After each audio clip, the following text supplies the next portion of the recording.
world. So help us to be the wise, the righteous, the patient, the faithful that we see in this chapter. And we give you thanks in Jesus' name. Amen.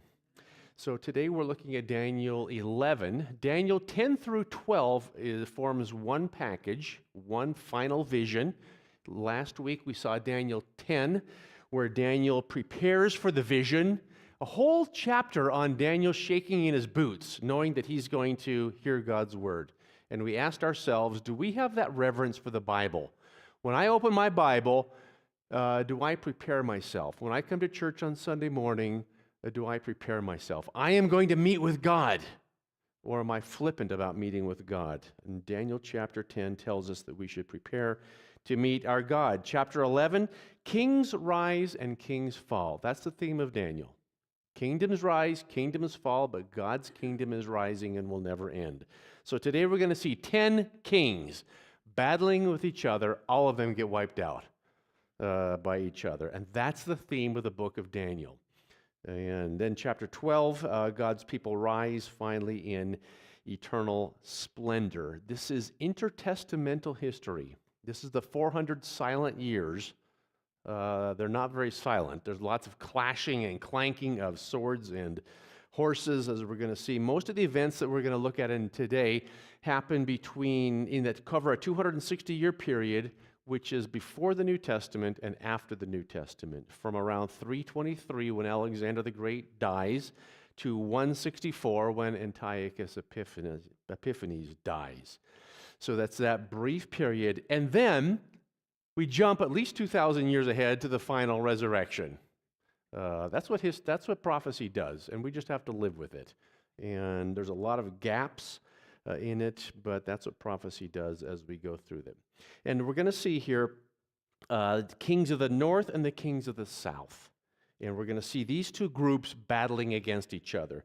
The Seleucids from Syria in the north battling the Ptolemies in Egypt in the south. And so we're going to be talking about the south, which is Egypt, which is the Ptolemies, versus the Seleucids, the north, which is Syria.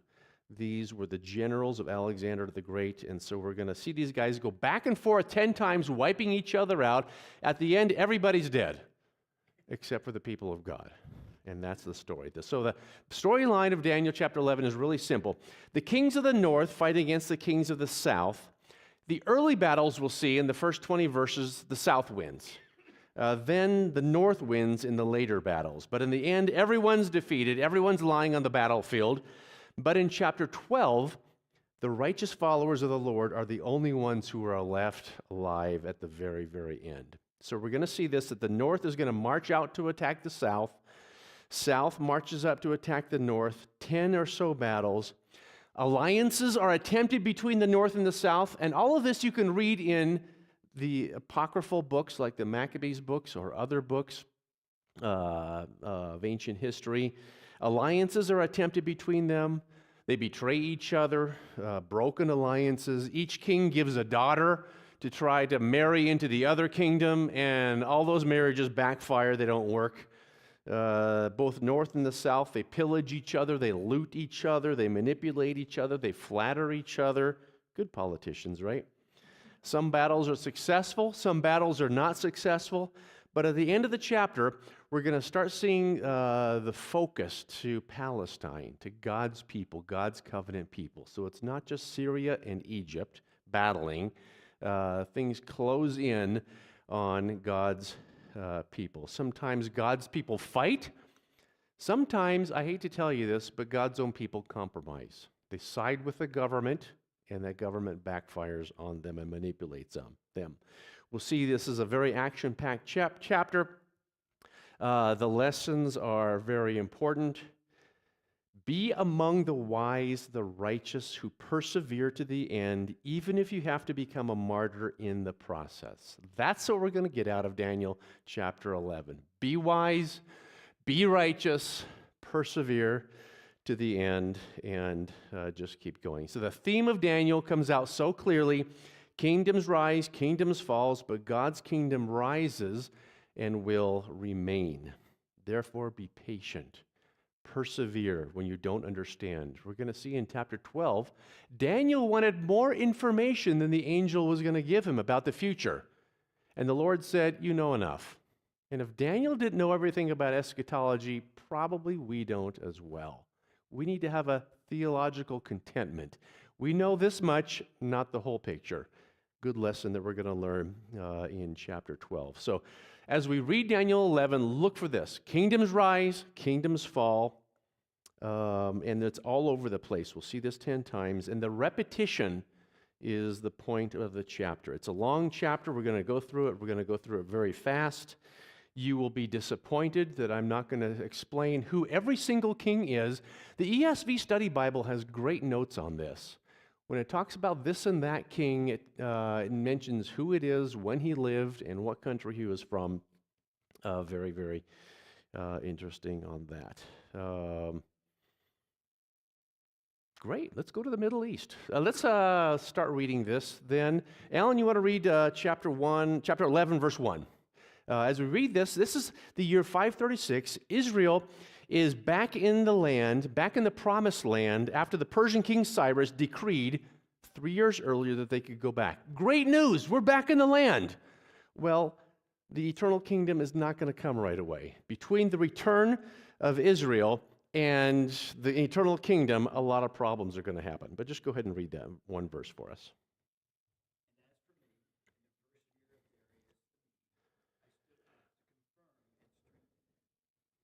Okay, so this is the angel confirming this. The key point here is the first year of Darius the Mede, which is the year 536. So Israel is now back in the land for 3 years. James Oliver, how about verses 2 through 4? In 2 through 4 here, we're going to see 4 successive Persian kings rise. We're not doing north and the south yet. First, Persia and Greece have to battle it out a little bit. So we're going to see 4 successive Persian kings will arise. The fourth one is Artaxerxes. Remember from the Chicken Soup with Rice book? Xerxes the first. He'll fight against Greece, and he'll keep fighting, and unfortunately, he fights against the wrong guy, Alexander the Great. Alexander the Great dies having conquered the world by the age of 33. The kingdom didn't go to his sons, but rather to his 4 generals. We're going to see that in this picture. But again, listen for the repetition. Kingdoms rise and kingdoms fall. So as James read these, someone tell me, where do you see the kingdoms falling from this? Go ahead, verse 2 through 4. And now I will show you the truth. Behold, 3 more kings shall arise in Persia, and the fourth shall be far richer than all of them. And when he has become strong through his riches, he shall stir up against the kingdom of Greece. Then a mighty king shall arise, who shall rule with a great dominion, and do as he will. And as soon as he is arisen, his kingdom shall be broken and divided toward the 4 winds of heaven, but not to his posterity, nor according to the authority with which he ruled. For his kingdom shall be plucked up and go to others besides these. Okay, so here's the Middle East on our little map here. We see Xerxes the first, the king of Persia, and he's the final of the 4th Persian kings. He goes over and conquers Greece, and he actually does a lot of damage there, but then Greece comes back and conquers him as we go through that. And who is that? That is Alexander the Great. Where do you see kingdoms falling? Who can see this from these words that we've read? This is what I want to chase out. I'm not going to chase out the details. You can read those on your own. But this repetition that Daniel wants us to see, kingdoms fall. What wording do you see in verses 2 through 4? Broken and divided. This Alexander the Great divided into 4. Anything else? Plucked up. Okay? Plucked up. All these are little hints that of what is going on here. Persia rises and falls. Now Greece rises. Let's look at verses 5 and 6. Mike Craig, you want to read that for us? Verses 5 and 6. Now we begin these north and south battles. And the south takes the first shot. The south, remember, is Egypt, the Ptolemies, which is one of the generals of Alexander the Great. And he takes the first shot. The south is the Ptolemies in Egypt. The south and the north then make an alliance. We're going to hear about that in verses 5 through 6. The southern king, Egyptian king, gives his daughter Bernice. Her name's not here, but it's probably in your study Bible notes. to the north to join the kingdoms. This happened around 250 BC, we are at. But listen to this kingdom's fall. Mike, verses 5 and 6 there.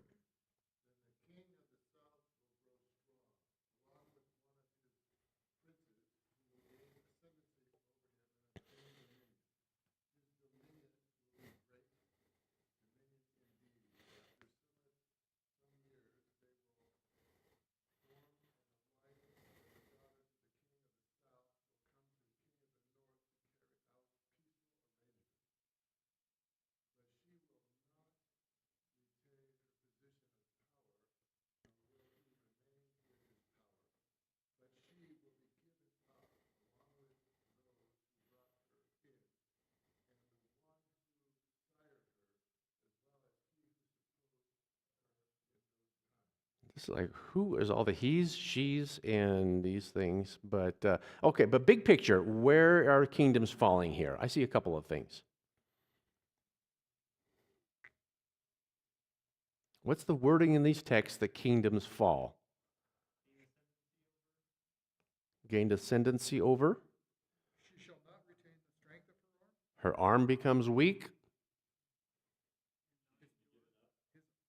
and he will be given up. And his arm, his father. The backstory on this is that the marriage didn't work. The king of the south gave Bernice to the king of the north. It didn't work out. The north's former wife became so jealous that she poisons the former north husband, this guy, and poisons this daughter, his new wife, and they all die. It doesn't work. And paganism eats itself alive, we'll see. Verses 7 through 9. April, you want to read this, verses 7 through 9? Here we see the south still attacking the north. So Egypt prevailing over Syria, and now they make a treaty, verses 7 through 9.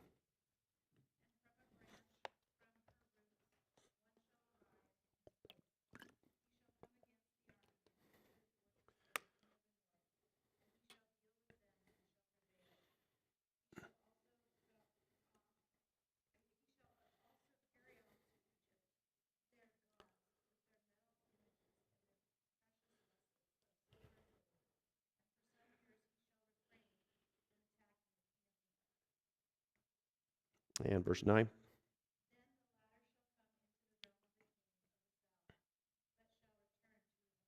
Any defeats in these verses?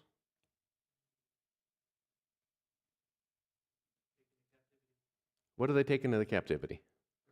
The gods. This is a spiritual warfare as well. This is not just a political warfare.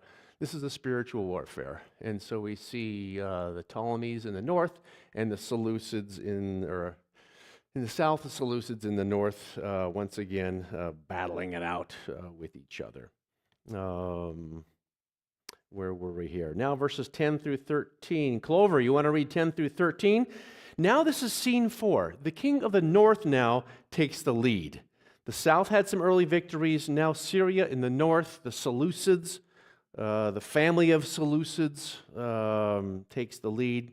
They battle it out. Listen to victory here, but also listen for signs of defeat. Kingdoms rise and kingdoms fall. Verses 10 through 13.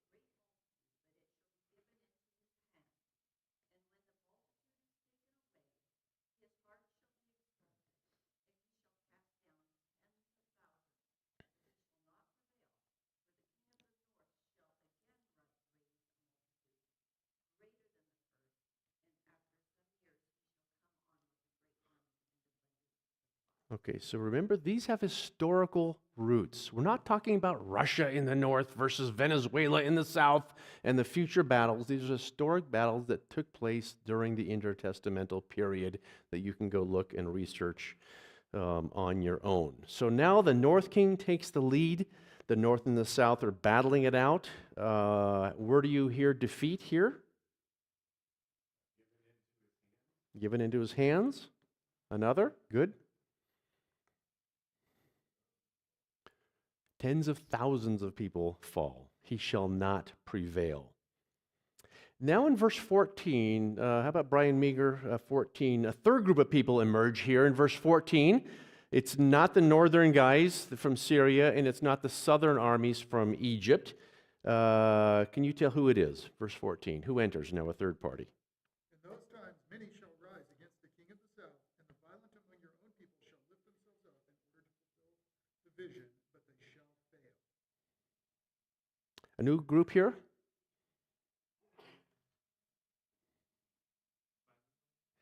Violent ones? Who are the violent ones? The Jews, your people. Whose people? Daniel's people. Who are Daniel's people? The Jews. So now we're kind of narrowing in. So this is not just really cool world history that you can read about somewhere. This is covenantal history. Something is happening to God's people. Remember the Abrahamic covenant? Whoever touches my people, I will touch. Whoever curses my people, I will curse. So God's involvement is starting to enter here as well. The who, it's your own people. The backstory here, Egypt, the world power right then at that particular time, was taxing their world. Many Jews were being taxed. They didn't like it. They rebelled violently in order to overthrow Egypt. But the leader of Egypt, the Ptolemy, punished Israel's leaders for this. This is the backstory of what's going on here. Now in verses 15 to 16, Kathy, you want to read 15 and 16? Now the north attacks the south and takes control of Palestine. It's a little bit hard to understand who are the he's and the she's and the hims and the his's, but just persevere through it. And go ahead in 15 and 16. Then the king of the north shall come and throw up siege works, and take a well-fortified city, and the forces of the south shall not stand, or even his best troops, for there shall be no strength to stand. But he who comes against him shall do as he wills, and none shall stand before him, and he shall stand in the glorious land, with the destruction in his hand. Okay, so now we see Palestine coming in. This him and he is Antiochus the Third, not the real bad guy Antiochus Epiphanes the Fourth. He'll come in a few verses, but this is Antiochus. He's the northern king, seeks control of Palestine. So in verses 17 through 19, who can we read? Susan Holstein, you want to read 17 through 19? So Antiochus III, now the north king, seeks control of Palestine. Syria and Egypt, these north and the south, now they're attempting another alliance. So another daughter is given. That is the southern Egyptian king's daughter, Cleopatra. This is not the Cleopatra of Mark Antony fame, but another Cleopatra. There's a lot of Cleopatras back in those days in that line. The northern king makes other exploits, but again, listen to his defeat. And by now, this defeat is kind of like a drumbeat that is just doesn't go away. And that's the point of Daniel 11. Kingdoms rise, but every one of them falls. That's the point, and that's the application to us. The Romans also now are arising to conquer this guy at this time. So Susan, 17 to 19, please.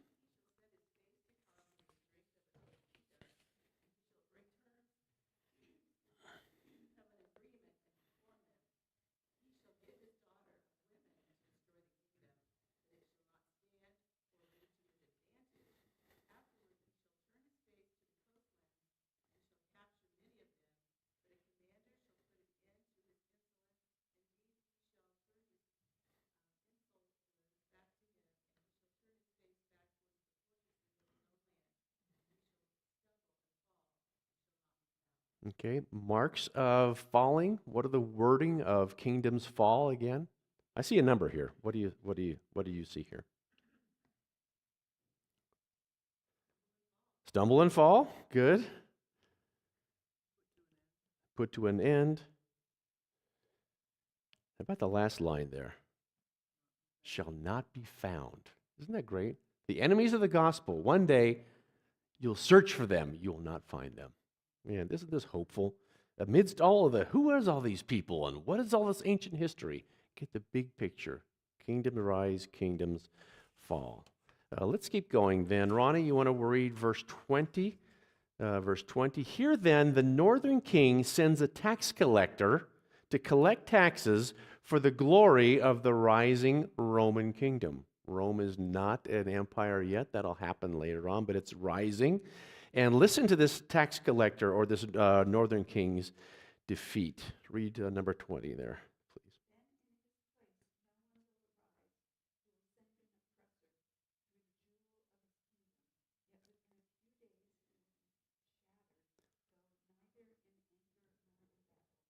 Okay, you have an oppressor.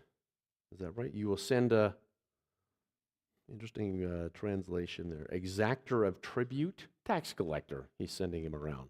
What's happening? Later on, this northern kingdom was poisoned. This northern king was poisoned by his very tax collector that he sent out to raise revenue. Where's the fall of this guy in verse 20?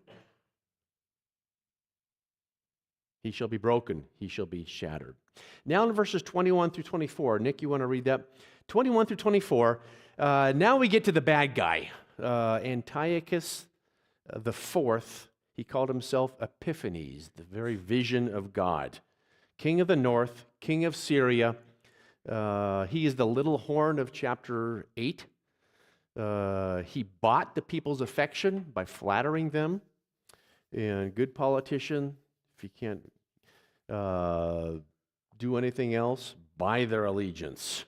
He makes a treaty with the king of the south, who is Ptolemy the fourth, and then he increases in strength. But there's one little line in here which shows us how limited his strength is. Nick, 21 to 24.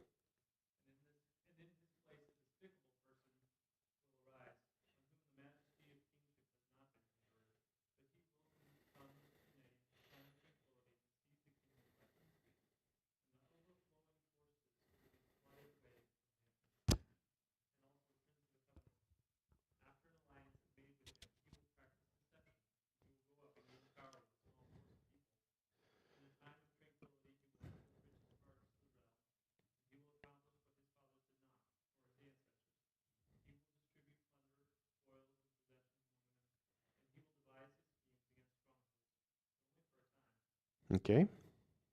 What's the last phrase indicate to us? But only for a time. God is ruling over all these things. And as we read the newspaper, what's going on? We Christians with theological eyes need to see that something's going on. Even in our world, where Russia is strengthening and conquering, China is strengthening, something's going on there that none of us really know. It's cool to be a believer with understanding the sovereignty of God, that He is doing something really interesting in His world for our sake. And this is what I see from Daniel chapter 11. What did we read? 21 to 24. 25 through 28. Who can volunteer? We have a reader. 25 through 28. Now we see the southern king rebels against Antiochus Epiphanes, but he doesn't prevail. The two guys sit down at a bargaining table, but that does not work. Don, you want to read that 25 to 28? We'll see here that Antiochus Epiphanes goes to Egypt, he plunders it, and then heads back home. But what is between the north and the south here? He goes back home, he's from the north, he comes down, plunders the south, and he has to go back home, and what's in the middle? Israel. As he goes back through Israel, he hears of and he finds a revolt in Israel happening against him.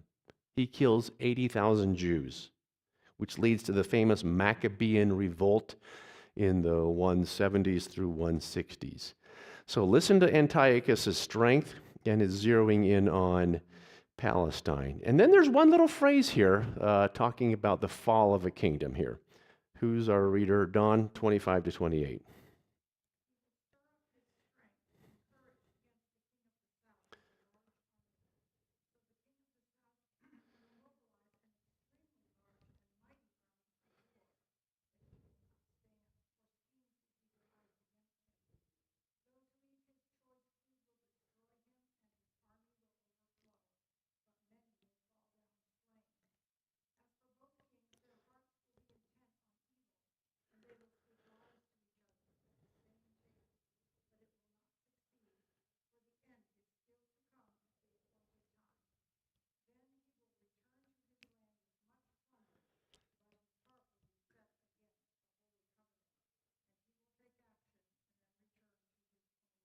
Okay, where do we see a kingdom falling here, or at least a king being defeated? A few verses here. Verse 25. He shall not stand. Why? Plots devised against him. What about his own friends? Those who eat his own food shall break him away. Where do we see the sovereignty of God here? This is not just world history. This is theological history. This is what you do when you read daily news. You have your theological mind, eyes looking at news. This is not just events. This is God's story. Where do we see the sovereignty of God here, organizing all these things? The appointed time. The end is yet to come. And really cool seeing this, what God is doing. In spite of 80,000 Jews killed over this. Now we're in verses 29 to 35. Wendy, you want to read that for us? 29 to 35.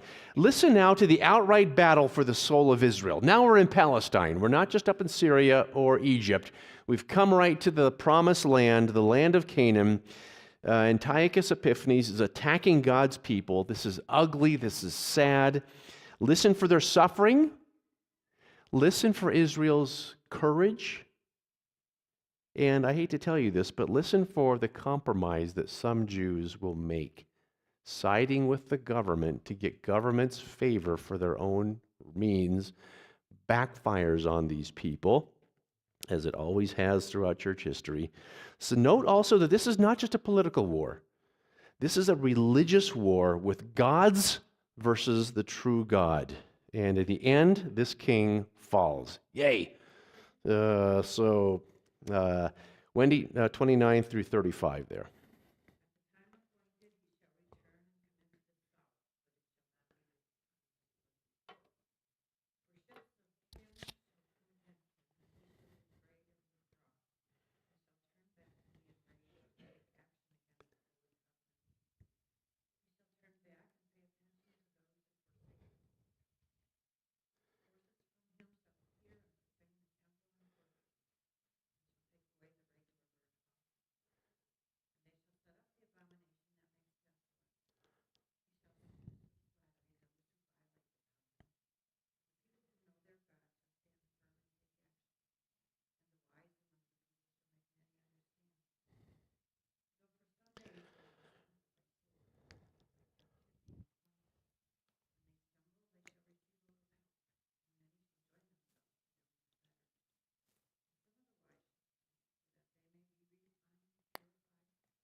Okay, so this is the abomination of desolation when Antiochus Epiphanes not only slaughters a pig on the altar, but he also puts up a temple or a statue of Jupiter in God's temple.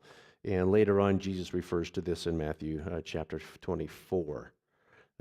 Any verses really stand out? There's so many cool verses in here. Anything really stand out to you in 29 to 35? There's some real great one-liners. Verse 30, the ships of Kittim, that's Rome.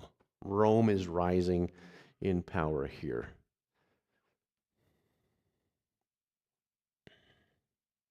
Any verses really stand out to you?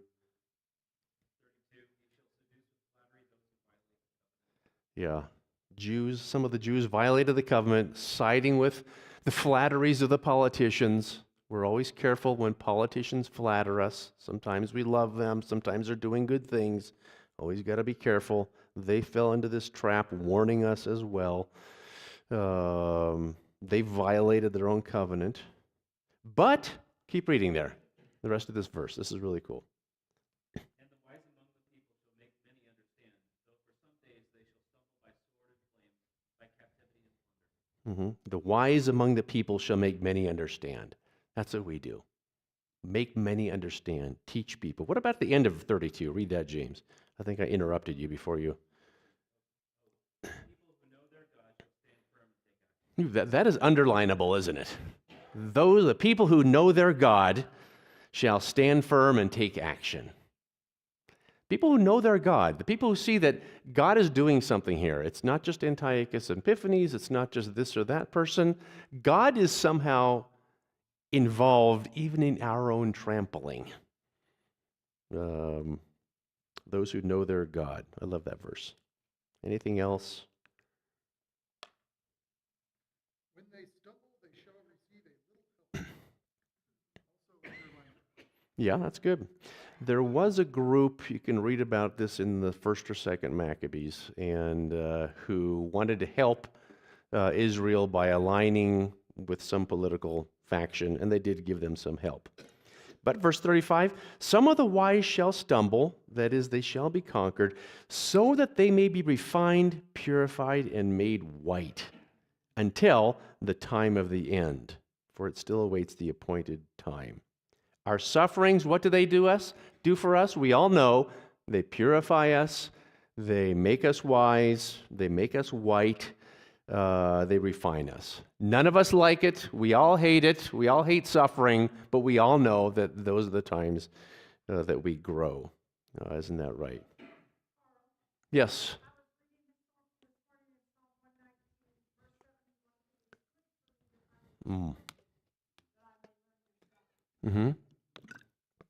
Psalm 119, verse what?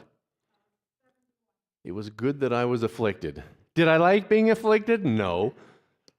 So that I might learn your statutes. Well, we all know that, don't we? Let's finish off this chapter then. Verse 36, but see again at the end of verse 35, the sovereignty of God here. For it still awaits the appointed time. God is over this. The invisible. What's God doing? We're going to see this in the book of Esther. Where's God? He's all over the place, even though his name doesn't come out. And so let's read 11, Daniel 11. Luke Rodriguez, why don't you read this for us? Pick on you here. We're in Daniel chapter 11, verses 36 to the end. Now, this is a curious section. It may refer to Antiochus Epiphanes, but some of it doesn't fit Antiochus Epiphanes. This guy dies in Israel. We know that Antiochus Epiphanes dies in Persia.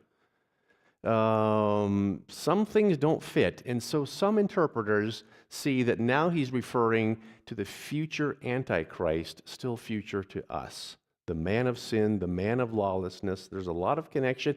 It may be Antiochus Epiphanes, and you have to really interpret it with some give in it, or it may be referring to someone in the future. You got that, Luke?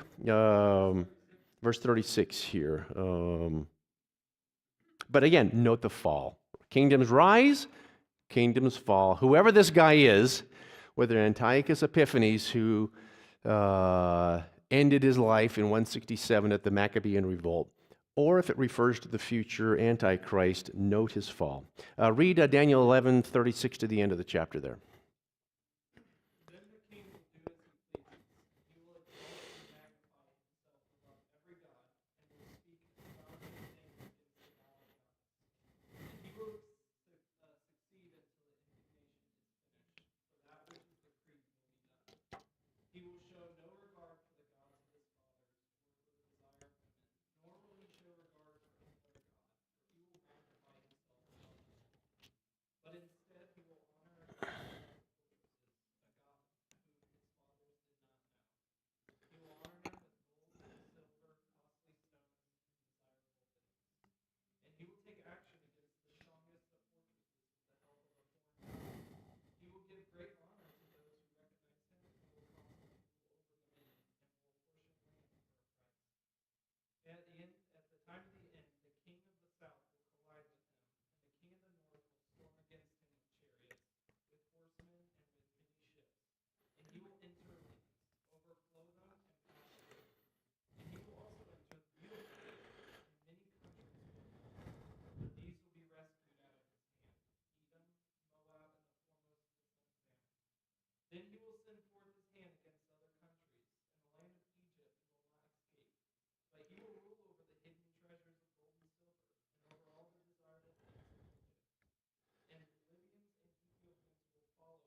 Okay, so look at your commentaries, look at your study Bibles to know who is who and what is what.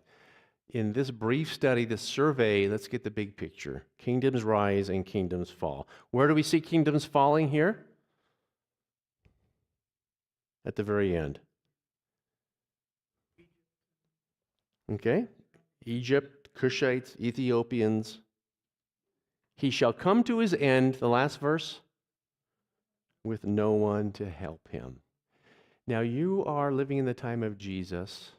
You see John the Baptist preaching, and you are living under the oppressive rule of the Romans. And you hear John saying, the kingdom of God is near. Doesn't this mean a lot to you if you were reading the book of Daniel? We're being trampled over, but the kingdom of God is near. And that is so encouraging. Jesus, good to have you back. You want to read a verse for us? Chapter 12, verse 2. We missed you. Good to have you back from training. And I don't want to leave this. We're going to need to get back to chapter 12 in January. I said I'd try to sneak it in now. I don't want to shortchange chapter 12. I want to make some applications now of chapter 11. But we got to end on hope. This is a horrible way to end the semester going into Christmas with everybody dead on the ground. But something good is going to happen on the battlefield. Just verse 2.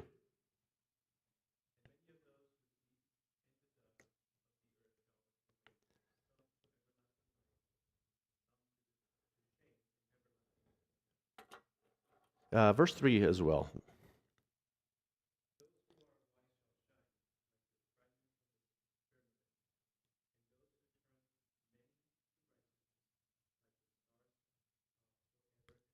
Isn't that a great way to end? Let's look at some lessons through this here.